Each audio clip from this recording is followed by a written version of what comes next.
Morrison pushed the tug to full power and pulled ahead of the Persephone, and thought about what he knew. He knew the Persephone was heading west at 12 knots. He knew Baltimore was roughly 1,400 nautical miles away, which gave him somewhere between 4 and 5 days, depending on weather, and whether the thing aboard her kept the engines at current power. He knew the Coast Guard was not answering and the Navy was not answering, and every frequency he had tried in the last 40 minutes had given him nothing but static.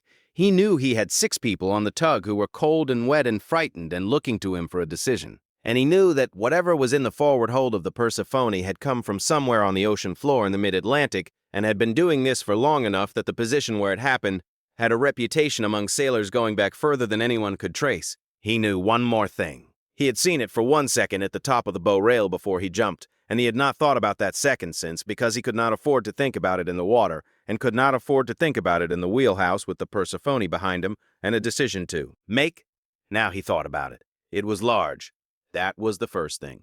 Large in a way that made the 600-foot ship around it feel small. Dark in the way that things are dark when they have spent a very long time in places where light does not reach, and it was at the rail looking at him with something that was not eyes but functioned like eyes, and what Morrison had felt in that 1 second was not fear exactly. Fear was something he knew. He had been afraid on ships before.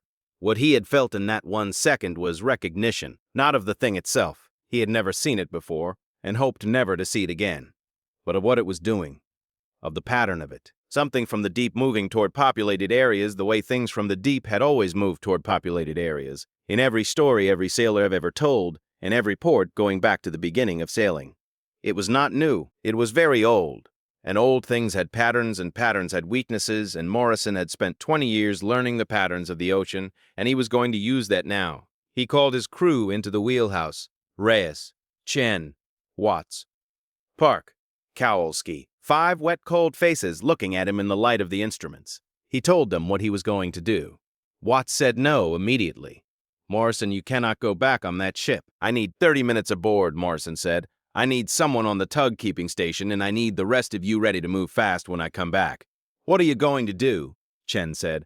Morrison looked at the Persephone on the radar screen, the solid return of a 600-foot ship moving west at 12 knots through the North Atlantic. The artifact in the forward hold, he said, whatever it picked up from the ocean floor. That is what is driving this. That is what it came in with. That is the anchor. I am going to put it back where it came from. You do not know that will work, Reyes said. No, Morrison said, but I know that everything else on that ship was normal before they picked it up. I know the crew went into that hold for a routine inspection after they brought it aboard. I know the thing in the cabins came with it, or came because of it.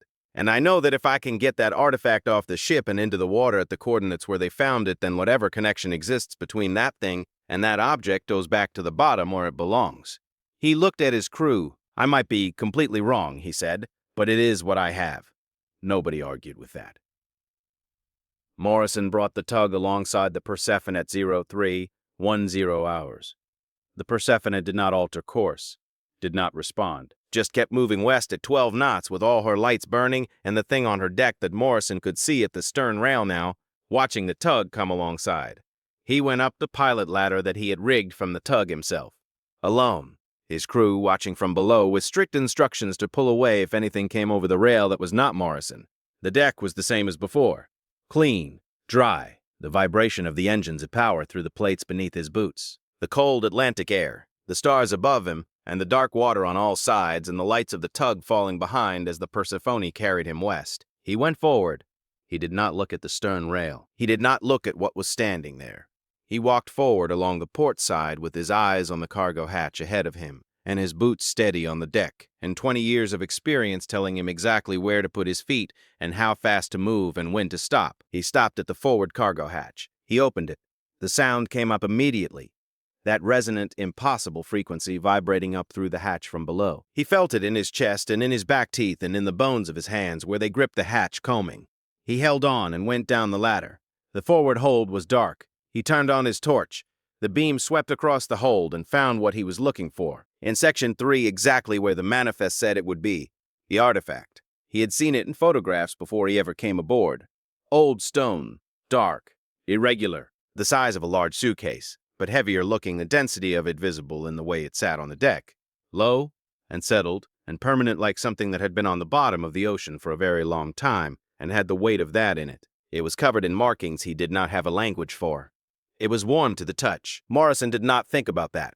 He found a cargo strap on the deck, and he rigged it around the artifact, and he lifted it, and it was heavy the way old stone is heavy, and he carried it toward the ladder, slowly, one step at a time, the frequency vibrating around him the whole time, louder now, more urgent, the way a sound gets when something realizes what is happening and does not want it to happen.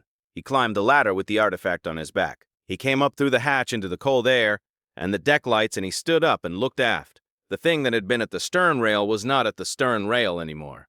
It was at the midship hatch, between Morrison and the bow, between Morrison and the pilot ladder, standing in the center of the deck with the deck lights above it and the Atlantic on all sides, and Morrison 20 meters away holding the artifact on his back.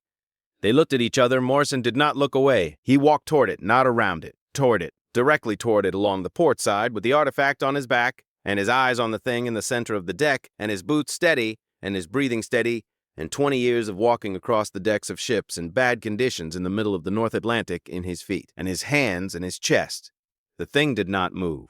Morrison walked past it. He felt it as he passed.